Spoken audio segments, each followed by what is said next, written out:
and you did a wonderful job. I'm gonna have to pay you now. And by the way, can you see my screen? By the way, Okay, you can see it. I can see it. Okay. Well, good morning, everyone, and once again, thank you all for having me here. It is a pleasure and honor. I enjoyed talking at the gala and was honored to have been there, and certainly very appreciative to be asked to come back and talk again. And I wanted to, because as you guys know, time flies, and there were some things I wanted to get to that I quite didn't get to. So hopefully we'll have the opportunity to do that here this morning. But I will start by saying this. I'm not here to talk to you. I'm here to talk with you. So I'll go through this presentation, but I absolutely, and Dr. King talked about this, I want this to be interactive, and I want you guys to ask questions as we go through this process. I don't want to sit here and talk to you guys, right? I want to talk with you folks. So again, good morning, and thank you all for having me, and hopefully everyone is doing fine. As we know, these are trying times. So we will get right to it. Let's see, make sure this, here we go. And Dr. King talked a little bit about who is Mark Moore, and I know most of you attended the gala. Some of you might not have been there, so I'm going to just take a few minutes just to talk about, and I'll try not to repeat what Dr. King has already stated. But I was born in New York City, and again, I told you I wanted to be interactive. Is there anyone here, and you could just, I could see participants, and just to show hands, is anyone here whose family is from New York City, by the way? I don't know if I can see everyone, but I'm quite sure that there probably are. And I can't, because I think we have more than I can see on my screen here. But born in New York City, and no significance of that other than I'm out here from this area. Having said that, I came from a big family. I had two wonderful parents. They were a family of 10, and obviously 8 children. I was number 7. That means I had 6 older brothers, sisters, and I was very fortunate that they took me under their wing and made sure that I did not get in trouble. And I say the thing about getting in trouble because I was born in a low-income neighborhood in New York City, a place called Jamaica, Queens. And Jamaica, Queens, and again, I tell people, look, it's okay. It was a low-income neighborhood, and you can get in a lot of trouble, but I was very fortunate that I had really 6 older brothers and sisters and 2 wonderful parents that took the time and the concern and the interest to really help keep me on the straight and narrow, so I did not get in trouble. You know, when we got finished, I ended up being the first generation to graduate from my family. You know, as I said, you know, my parents were, my mother was from South Carolina, my dad was from North Carolina. Dad went into the military. You know, my mother never went to college, graduated from high school. And came up to New York City and met and married and had 8 children. And those 6 older brothers and sisters of mine, they never went to college. And when I came along, I was the first one to say, hey, I want to go to college and graduate and do all those wonderful things. So, and I say that because you folks, you'll probably start to hear that term. Some of you may end up being first generation graduates yourself.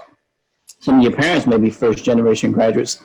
And don't downplay that. It is something that's significant because it can be difficult because that's not the mindset in your family to go to college and to graduate. So for someone to say, I'm going to break that cycle, it's important. So do not underplay it. Do not downplay that. But anyway, so I'm not going to spend too much time. Education, I'll talk about that. I grew up in New York City. I attended my elementary school and my middle school were Title I schools. And I don't know if any of you kids know the definition of a Title I school. Hold on 1 second. I got to find mine since I find what I did. What did I do with my phone here? A Title I, here we go. I'm going to read the definition that they have for Title I schools on Google. A Title I school is a school receiving federal funds for Title I students. The basic principle of Title I schools is that schools with large concentrations of low-income students will receive substantial funds to assist in meeting the students' educational needs. Because the belief is that, because you don't have, because it is low income, those students are likely not to achieve. That's the belief. Now, that's the belief. I say this because, guys, I attended my elementary school and my middle school were both Title I schools. And even with that, I was able to achieve. So I say that because the point here is don't allow people to put labels on you, right? We, in some aspects, not all, some aspects, we can determine our future. And I will tell you, if anyone would looked at me like, hey, this guy went to Title I school, but yet here I am today, right? So anyway, so I want to keep that, again, going on, as I told you, first generation, went on to undergraduate school, received a BS in accounting, and then went on to grad school and got my master's in finance. Let me see here. Okay, and then I'll talk a little bit about my career. CPA, when I left undergrad, came back to, I went to the University of Buffalo, and came back to New York City and worked for a big 8 accounting firm as a certified public accountant. And again, I would tell you, I'm quite sure nobody expected that from this kid from Jamaica, Queens, but yet I was able to do that. Having done that, I went on after leaving the public accounting arena, started working for startup companies as a chief financial officer, CFO. You hear people calling me. I was in charge of all the finances of the business, and did that. While I was doing that, I was lucky enough to complete an IPO. An IPO stands for Initial Public Offering, and that's taking the company public. I became, and I will talk a little bit about this as we go on, I became a CFO when I was 30 years of age, which is quite young. I completed the IPO when I was 33, and I'm going to stop here for 1 second because I was looking at something the other day, and it was back in the 1990s. From 1990 to 2020, but 30 years. There's only been about 9,000 IPOs completed during that 30-year period. It's not a huge number, 30 years, 9,000. But I can say I was one of the CFOs to complete an IPO during that 30-year period. So it's Initial Public Offering, and you guys, if you haven't heard about that, you simply will hear about it. Dr. Key mentioned over these past, I guess now it's been 38 years I've been in the business. I've started 5 companies, and I've been fortunate to sold 3 of those companies and raised about $2 billion in capital over that period of time. And that's just, we'll talk a little bit about that. I just want to, just a brief recap. Now, that career has enabled, and Dr. King talked about this, to really devote some of our life to philanthropy.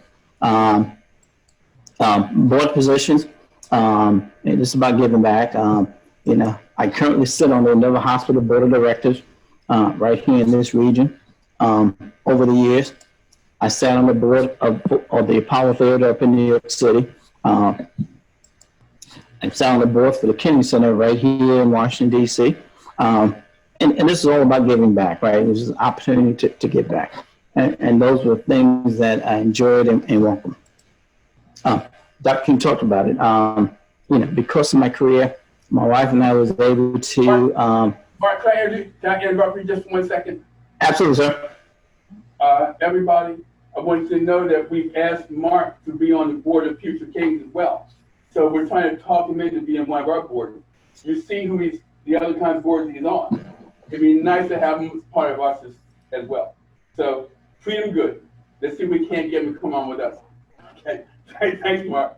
Well said. Thank you very much. And Dr. King already mentioned one of the things that my wife and I was fortunate to do was to help Mount Vernon build this tower down in Alexandria, and they were gracious enough to name it the Mark and Brenda Moore Patient Tower.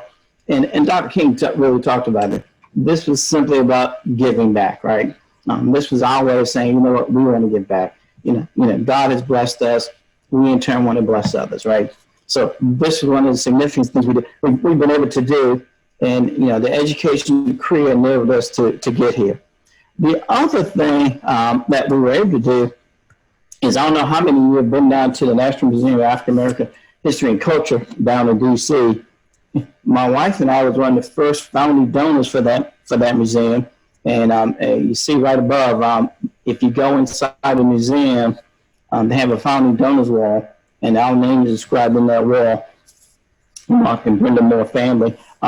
They approached us back in 2010, and at that time, they hadn't broke ground yet, right? Lonnie Bunch, the curator, who's now the secretary for the National Museum for the Smithsonian, approached us back in 2010 with this concept that they wanted to build this museum, and he asked us if we would participate. I still have a card from back then, because at that time there was maybe less than 10 people, and we had a card of the donors, and Brent and I was on there along with Bill and Melissa Gates, and a good friend of ours in this area, a gentleman named Earl and Amanda Stafford. We were I'm going to say in the first 10 people who said we want to be a part of this process. So that's something that for Brent and I, we are very, very proud of, to have made that decision early in the process. Before, it's a big thing now, but we were there. We made the decision to participate early in the game in 2010. Let's keep going. The other thing we have been fortunate to do, and you see I've given you a picture here of Brent and I sitting with President Obama. When the president was running for his second term, we hosted a fundraiser for President Obama, and we were fortunate enough to sit there with him to help him win his second term. And I put that back again. I come back. Remember, I'm from Jamaica, Queens, right? If you would have told me, right, back when I was your age, that I would have the opportunity to host a fundraiser for the first Black president of the United States, I wouldn't have believed it. But yet we were able to do that. So these are some of the things that that my wife and I are very, very proud of, and we cherish those opportunities. But again, your career will get you here. But anyway, I just want to spend just a few minutes touching about my career. Now I want to really get into the essence of what I want to talk to you folks about here today. When I met you guys at the gala, I told you there was an acronym, and I left you, and I called it PhD. And I want to spend a little bit more time on that, because as I look back over my career, I can absolutely tell you there were three things that helped me. I shouldn't say career, because I would say educational and career-wise are absolutely helpful to me. So I'm getting to it. And now this is the part where I'm going to tell you, young man, and please, and Dr. King, I don't know how you want to do this, because I can't see everybody. But and again, if you want to just speak about, I'll hear you. This is a time where I do want people to be interactive and to ask questions as we go through this process. So PhD, and if you have pens and papers, this is the time where I would tell you, I would like you to start jotting things down. PhD.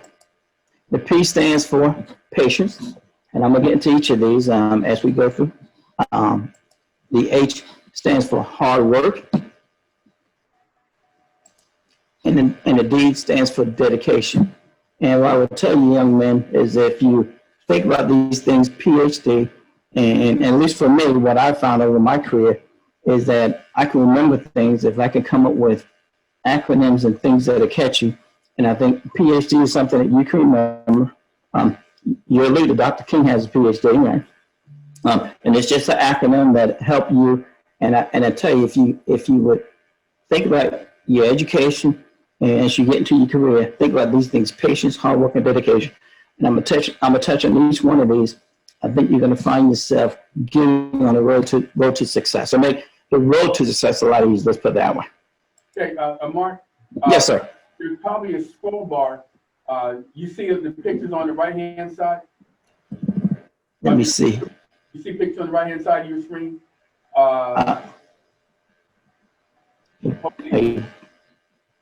Because there's a scroll there. If you can see the pictures of the videos, then I think on the right-hand side of your screen there might be a scroll bar where you can go down and see the other people who are online. Okay, let me see here. I see, because I guess I should be able to. Yeah, I think I can open this here. Yeah, yep. I think perfect. I think I can. Now let me do one thing here because I can't see my presentation now. Though, hold on a second. I have another screen there, Dr. King. Let me do this. We can still see your Okay. presentation. I'm going to, I have two monitors. So what I'm going to do is I'm open up my other monitor here. Give me 1 second.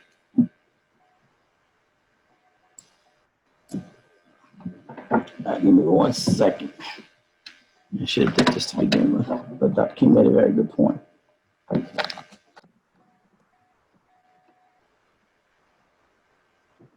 And I would say, as we go through this, and guys, you know, and I'll leave this to Dr. King, but questions and comments, I'm perfectly willing. I'm comfortable if folks want to just start speaking up, or however you typically like to run this, Dr. King. I'll leave that to you.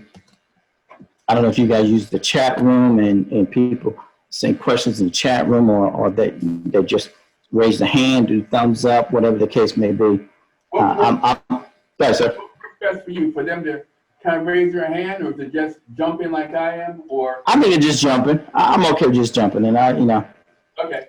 We are a small, intimate group, and I'm opening up my other monitor so I can see the window too. So now I can see both. I see my presentation and I see the window. So yeah, just jump in. I think we'll be fine.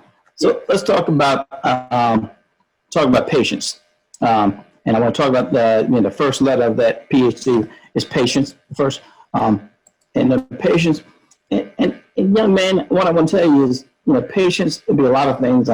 Even in your personal life, we got to be patient. And the reason I want to talk about this is, this, and I'm going to talk about this, and I want you guys to be interactive on this one. And I'm talking about in the personal life, this July, and you saw, and Dr. King put it up, the Mark and Brenda Moore Foundation. Brenda, I met my wife Brenda as a sophomore in high school. I was in band class in New York City, and she was in band class, and I had the opportunity to meet her. And we started dating in our junior year. I met her first time in 10th grade. I started dating our junior year, but we were patient, and we knew we wanted to finish schooling, we wanted to get our careers, and I say that to you. It's not to say that the reason I mention that doesn't mean that the person you're meeting today may not be the person that you're interested in your life, because it was in my case, right? I met Brendan, right, in the 10th grade. We started dating in the 11th grade. And this July we'll be married for 38 years. We'll be celebrating our 30th year wedding anniversary. I met her when I was, 75. I was 14. I've known her for 45 years. But having said that, we were patient. And we knew, that, we wanted to do our education and get our careers going. And I would tell you folks, again, be patient, right? Those things they'll come, right? They'll come, you'll find the right person. And if it is the right person, right, they will wait for you to get things done, for you to complete the things you have to do in your career, in your education, and likewise, you'll wait for her to do that as well. So I would say you personally, guys, yeah, patience is important in all things. And again, I'm going to stop. So again, I talked about for me, and again, I know times have changed. And young man, you tell me, what are the things that you're doing with today that distracts you?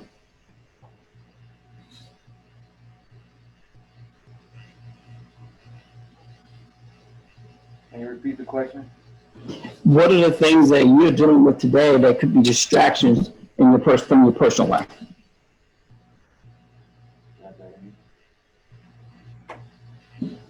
I would say video games. Okay.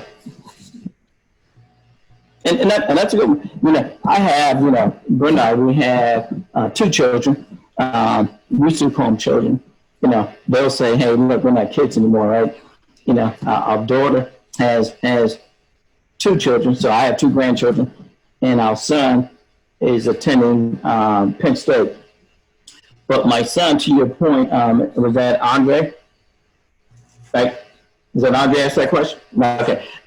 My son loves to play video games. And he's up at Penn State, and he absolutely loves to play video games. So that's a good point. But I will say this again, you know, the video games will be there, right? Don't let that become an obsession,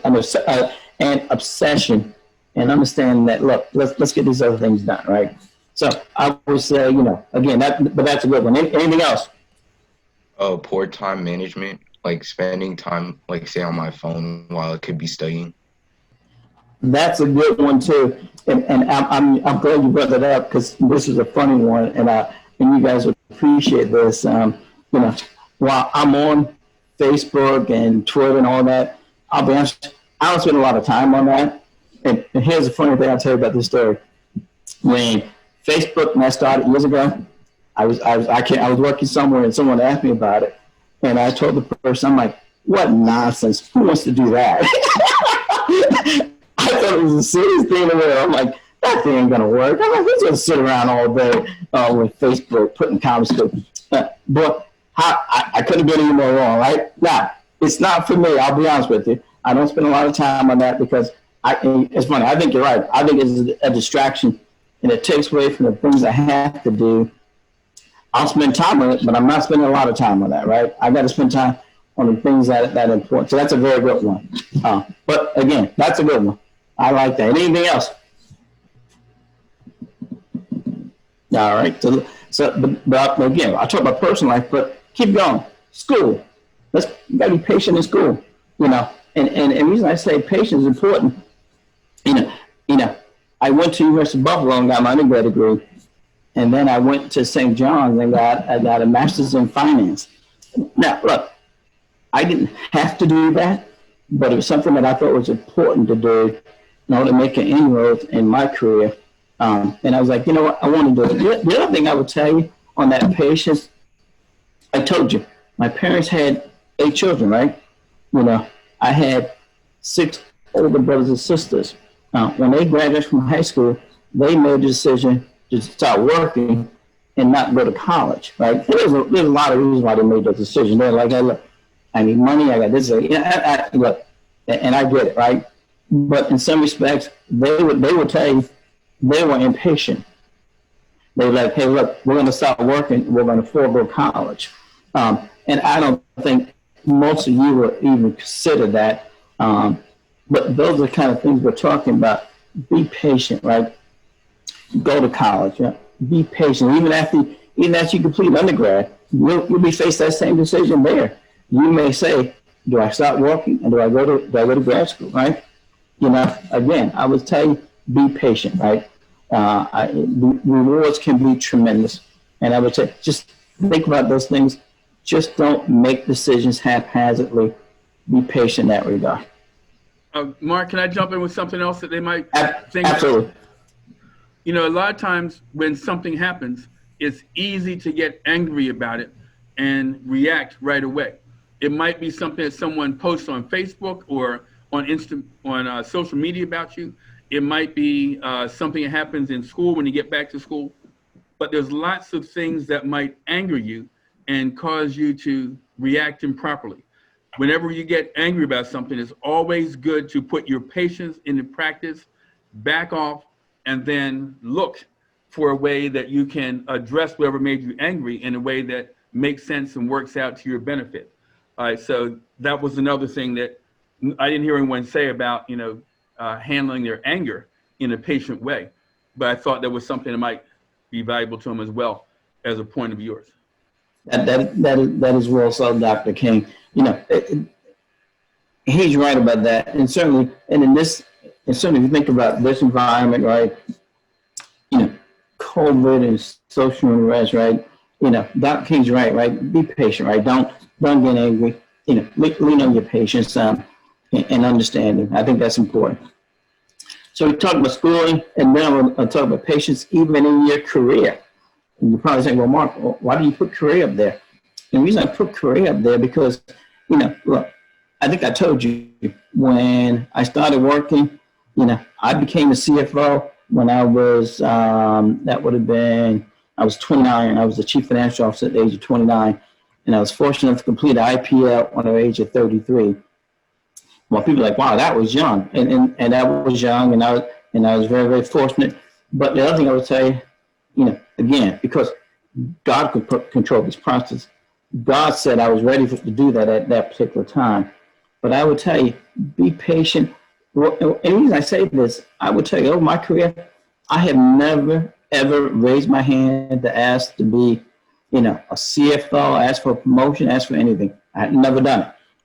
I'm like, it will come to me when the time is right.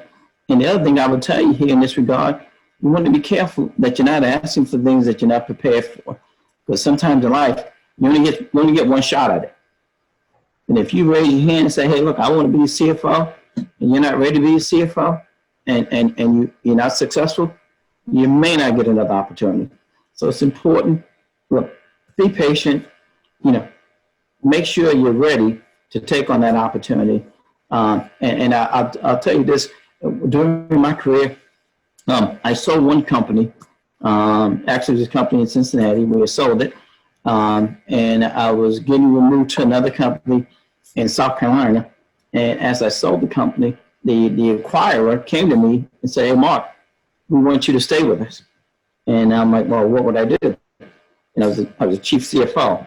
And the acquirer looked at me and said, Mark, what I would like for you to do is move out to, it was Arizona, and become the CEO for, they had just acquired a new company a new business, a new company out in Arizona, and wanted me to come to be the president of that company in Arizona. And I looked at him and I turned it down because I'll be honest with you, I wasn't ready at that point, right? I was a finance guy, right? I knew I was CFO. That's what I knew. I was not comfortable becoming the CEO, the president of a startup operation in Arizona, right? And I looked at him, I said, thank you, but I'm gonna pass on this opportunity. Now they weren't happy. They thought I was ready, but again, it's not just what they thought, it's also important what I thought. I didn't think I was ready. And I was ready to take on that challenge. And that gets back to your patience. Look, it would have been, certainly would have been a pay increase and all that wonderful things. And I don't know if you guys know much about Arizona. Arizona is a nice state too, right? I'm like, would have been warmer. There have been a lot of benefits, but it just wasn't the right move for me at that time. And I turned it down. And I will tell you guys, it was absolutely the right thing to do as I look back over my career, because where I am today, I'm very, very happy. Anyway, so that's why patience is important. Let's keep going here. Be mindful of time. But remember, the second letter, PhD, is hard work. And when you spend some time, you probably look and say, well, geez, Mark, that makes sense. What we call it, like, really? And I want to talk about this because here's what I want to tell you. Most of you guys, matter of fact, all you guys are probably smart, right? What I'm going to tell you, don't just rely on being smart, guys. It's not enough. It's not enough. Guys, I was smart, right? But I didn't get here because I just relied on being smart. I got here because I worked hard too. And I'll be honest with you. And guys, I was fortunate. God blessed me, right? I said when I never went to the ninth grade, when I was in that Title I middle school, right?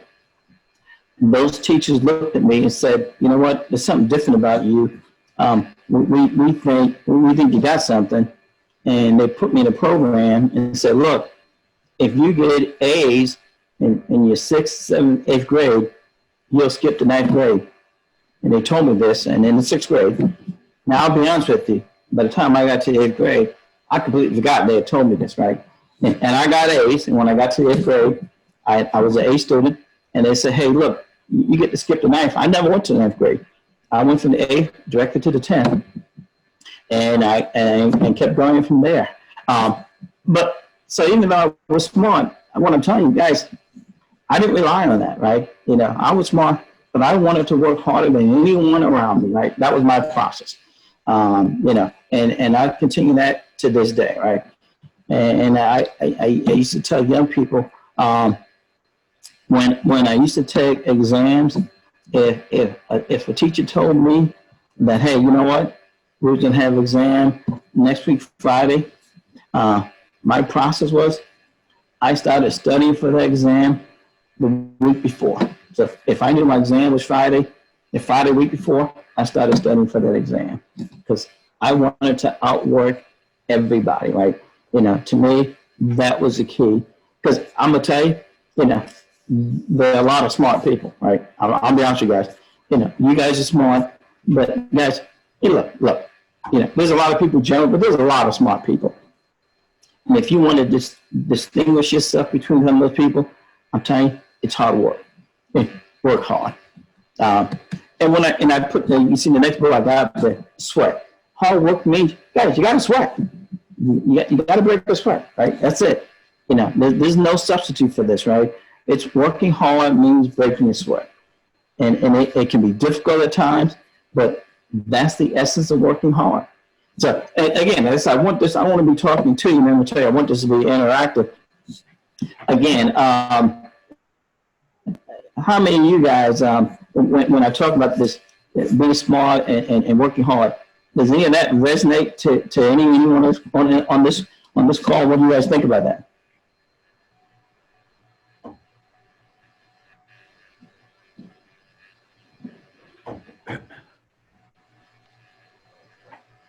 Brian, tell us something about working hard.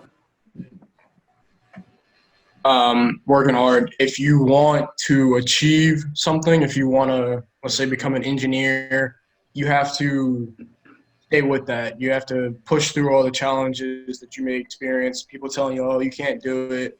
Just work through it and you'll be able to get it. And why is being smart not enough?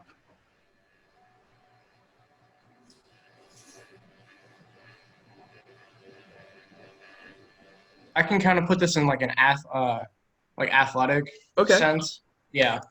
If you, let's say you want to go to the college level or even the high school level, you can't just have the skills.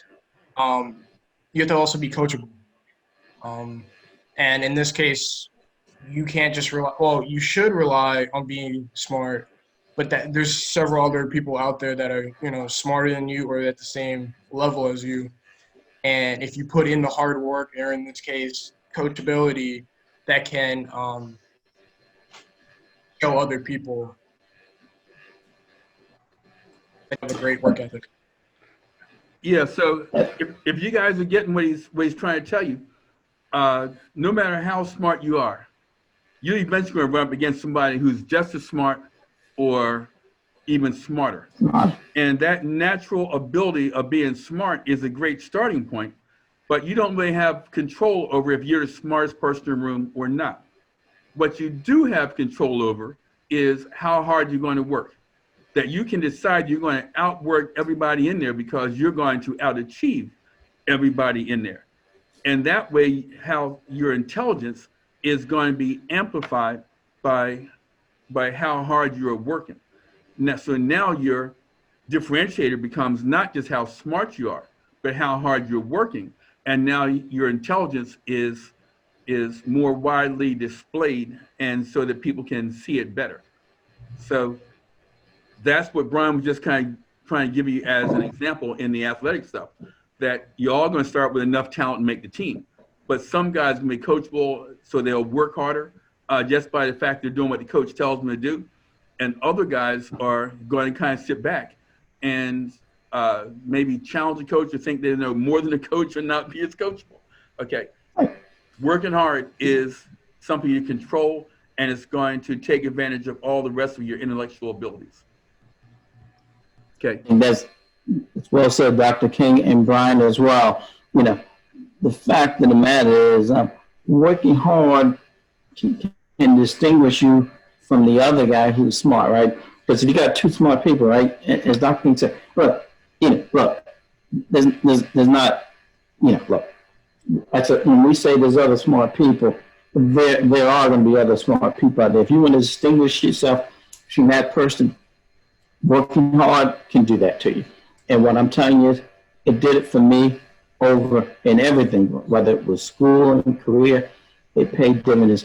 But guys, there's no substitute for hard work. It means breaking your sweat. It means sacrificing. So, be prepared to do that. And I think the benefits will be tremendous for you. I have a question. Yes.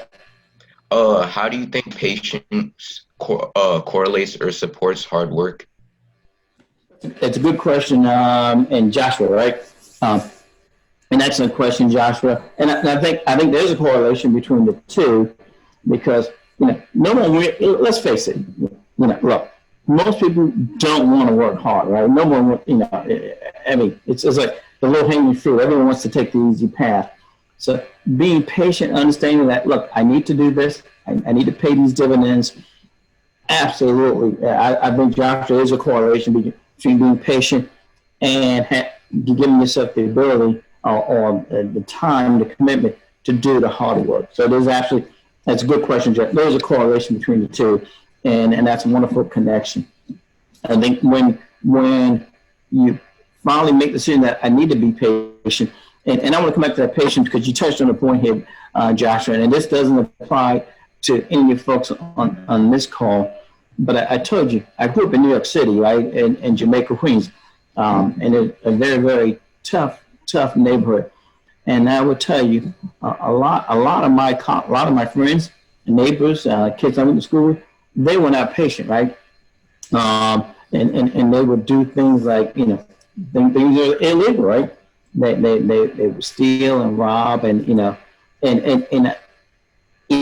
that gets back to that patience thing. And I tell you, one of the things I talk to young people about this all the time, they never thought that there was consequences to their actions, right? And as I became an adult, there are consequences to your actions, right? Back then in Jamaica, Queens, and I'll be honest with you, Joshua, it was a badge of honor to have been arrested, right? They used to run around like, hey, I got arrested. And to them, it was a badge of honor, right?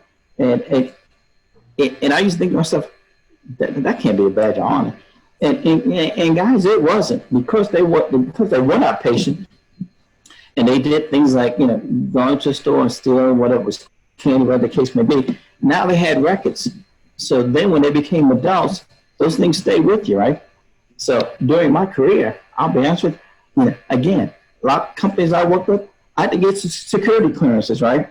My security clearance went right through because I had no record, and I couldn't help but think of the people who showed a lack of patience early in their life and thought it was okay to have arrest records, and now they have to deal with those issues. So, Joshua, excellent question. I think the patience and the hard work, but absolutely they go hand in hand. I think if you understand the essence of patience, you absolutely can then apply it to doing the hard work part as well. Absolutely. Any other questions on the hard work part?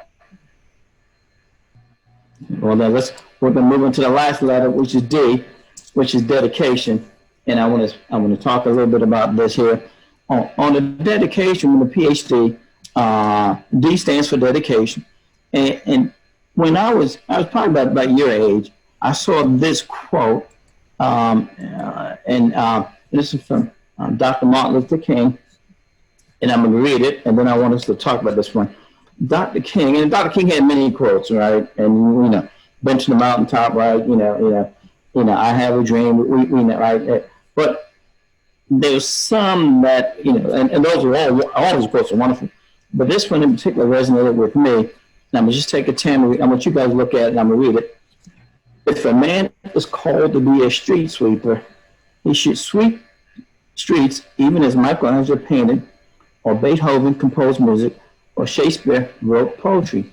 He should sweep streets so well that all the hosts of heaven and earth will pause to say, here lived a great street sweeper who did his job well.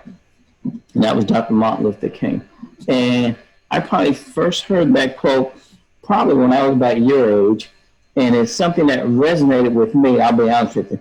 Because when I read that, what I took from that was Dr. King was telling me, no matter what you do it to the best of your ability, right? It didn't matter. Street sweeper doesn't matter. Whatever you're doing, do it to the best of your ability. And it resonated with me. And what I took from that was, you know what? Whatever we do, our name's on it, right? Think about it.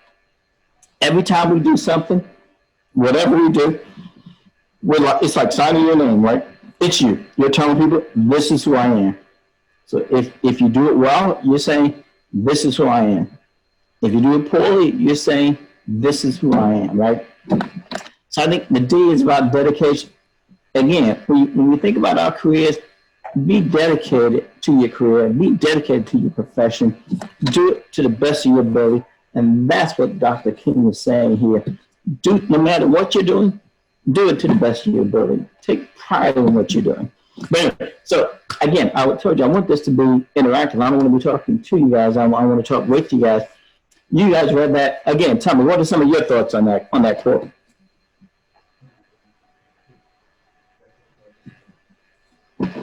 Have any of you? Oh, sorry. I think it shows how people see you based on your work ethic and how hard you work. Mm-hmm. I think you're right.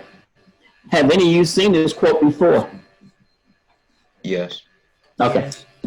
And I think it shows almost like a responsibility sense.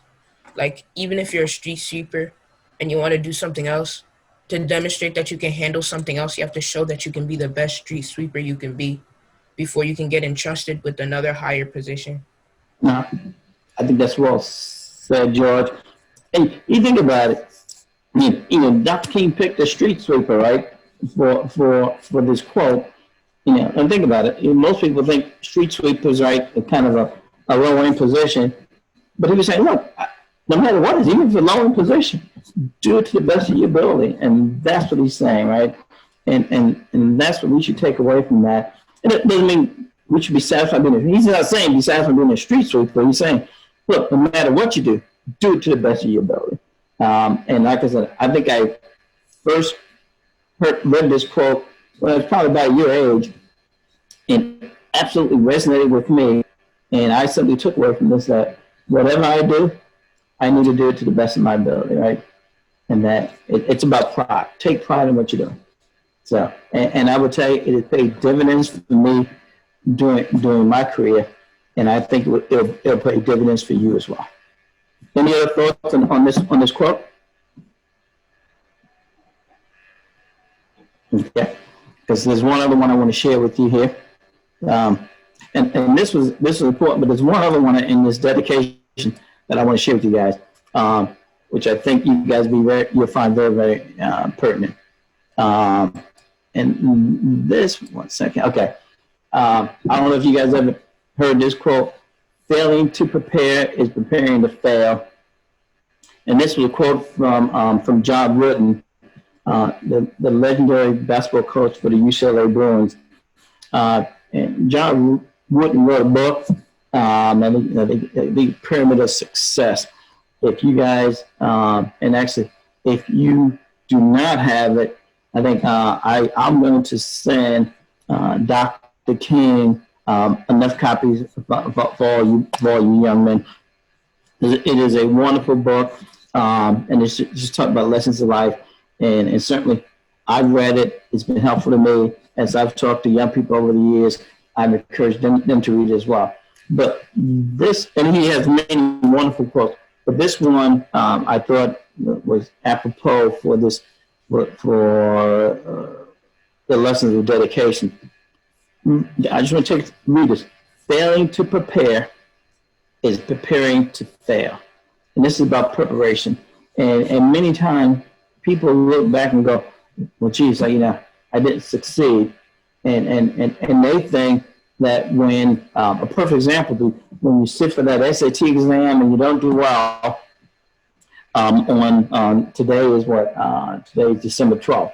If someone sat for an SAT exam on December 12th and didn't do well, they may say, well, you know what, I was just off my game on December 12th. And what I would tell you is, Now, it wasn't December 12th. They didn't fail because of what happened on December 12th. They failed because what happened the day before December 12th, because they did not prepare. And I will tell you, for me, throughout my career, preparation was the absolute key.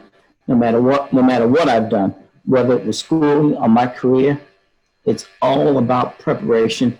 And what I will tell you is, if you do not prepare, you probably will fail.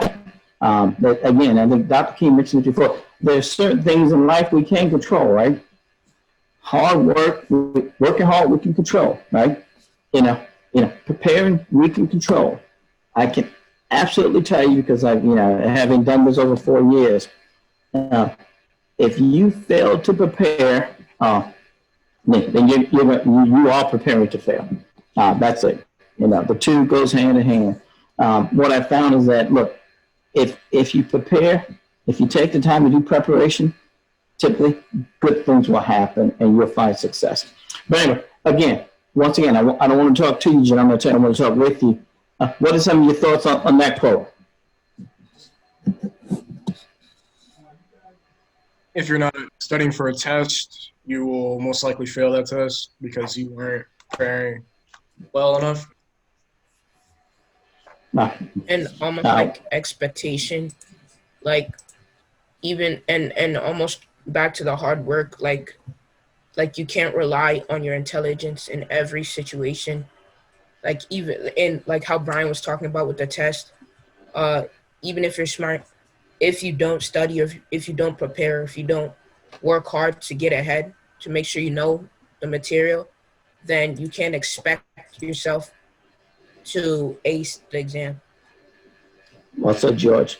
I think it's also your belief system. Mhm. I think if you believe you're gonna fail before you've even taken the exam, you've probably already failed. This is true. And all you guys, Brian, Joe, Josh, you all made very good points. And as I was listening to you guys, I think Brian, a little earlier, you talked about sports. You made a sports correlation. And this is another example where I'll come back to your sports correlation, right? I know a lot of you guys. How many of you guys are athletes and play sports? Just raise your hand. Okay, so quite a few of you guys. So, I will tell you guys, whether it's a baseball game or a basketball game or a football game, you guys prepare for those games, right? You practice, you prepare, right? Because game day, you want to succeed. Well, it's not much different when you're talking about education, your career. The same thing applies here, guys. You got to prepare, right? If you think about it, if you do it for sports, why wouldn't you do it for your career? Why wouldn't you do it for your education, right? You have to. Yeah. Again, I will tell you, I heard this quote from John Wooden. I've leaned on this my whole career, and without a doubt, I would tell you this has helped me. When I You guys, right now, the tagline for Future Kings is engineering great futures. But our original tagline was preparation plus opportunity equals success. So, Richard, based on what Mr. Moore is trying to tell us right now, why would preparation plus opportunity equals success be offered as a tagline for Future Kings? How does that fit in with what he's trying to tell us now? When you're prepared for something, say that test, getting that A or that 100, that's the opportunity, and then passing the test would be the success. Well, let's not just think about school. Let's think outside of school, because we're not, Richard. We're not just trying to help you get good grades here. That's not what Future Kings is about. That's just a little piece of it. We're really trying to prepare you for life after high school, your post-high school life. So how would preparation plus opportunity equal success be what we were driving? How would that fit into what Mr. Moore is trying to tell us right now? Richard, can you hear me?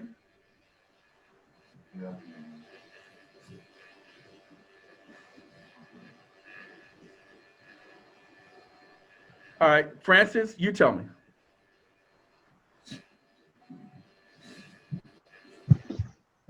I think that with the preparation and the opportunities, you get to like um see more and get to experience more. And with this opportunity of being able to see more, you kind of like gain um and like skills that you would need post your high school post high school, and that you will be able to use after you're done graduating. Not bad. Nolan, you tell me what you think. Uh, Preparation plus opportunity equals success. How does that fit into what the Future Kings are about, as well as what Mr. Moore has explained to us right now? Nolan, you're on mute right now.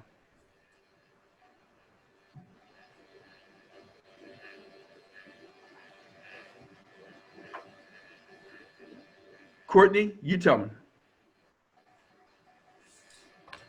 Um, Dealing with Future Kings, it's like we have the concentrations, so we're preparing ourselves with the concentration and we're learning about the career field and getting opportunities. And so we're learning and we're like building our skill set up. And so like when we get in the career field, we can succeed. Yeah. The thought that we were going through with Future Kings when we had that as a tagline was that you don't know what your future holds. What you do know is that sooner or later, there's going to be an opportunity window for you to walk through. There's going to be a door of opportunity for you to walk through. And if you're not ready for it, that door is going to close and it might never open to you again. But if you are prepared, then when that door opens up, whenever it does open, then you'll be ready to go through it. So if there's a certain job that you want, you can't wait until they offer you that job and then start getting ready for it. Like right now, I'm executive director of Future Kings, and I didn't even know that I was preparing for that. It's just that everything in my life was leading up to where we are right now. The people I met, the education I got is all there. And that's one of the things that Mr. Moore has been saying to you, that he did some things to get ready for career success. He didn't even know that he was doing it. He just did it. And then there were doors of opportunities that opened up for him. And because of what he had done when he didn't know the opportunity was coming, then he was able to step through it. And it was those times of being ready, of being prepared, even though he didn't even know what he was being prepared for, that were the key to his lifelong success. And so that's what we were trying to say with our tagline, preparation plus opportunity is going to equal success. And that's what he's telling you right now, that if you are not preparing, if you're not using your best, if you're taking opportunities like this and thinking that that you are wasting your time on it, that'll be okay. But it can come back and hurt you later on. And if you go into school and not maximizing that, if you are not taking advantage of the opportunities that you have, then sooner or later, there's going to be an opportunity and you will wish that you had taken advantage of something that you could have done better at. And by that time, it's too late. And that is well said. You know, I would tell you as I listen to Dr. King, a few things, and I want to leave this with you, gentlemen. It reminded me of, we talking about preparation. You know, I've been working for 38 years now in my career, and I was telling you, by and large, my work day begins 7 o'clock every morning, and it ends 7 o'clock at night. And I'm not suggesting that you guys need to do that. What I'm telling you is that's what I've done. And that's what I found to help me succeed. And that's about the preparation. I want to get in there. I like getting in early, and I like getting prepared to start my day. And and I think Dr. King said something. I did, look, you guys know, Dr. King talked about this. I've done a lot of startups. And he said that one thing that, when opportunity presents itself, you have to be ready. And people used to ask me all the time, why did I do that? And I used to tell folks, I go, look, when someone knocks on my door tomorrow and says, I want to buy your company, right? They want to buy it tomorrow, right? I got to be ready, right? Because they may not come around again. So that's why I couldn't afford to say, hey, look, I'll wait till next week. There was no, look, certainly being an entrepreneur, you don't have that luxury.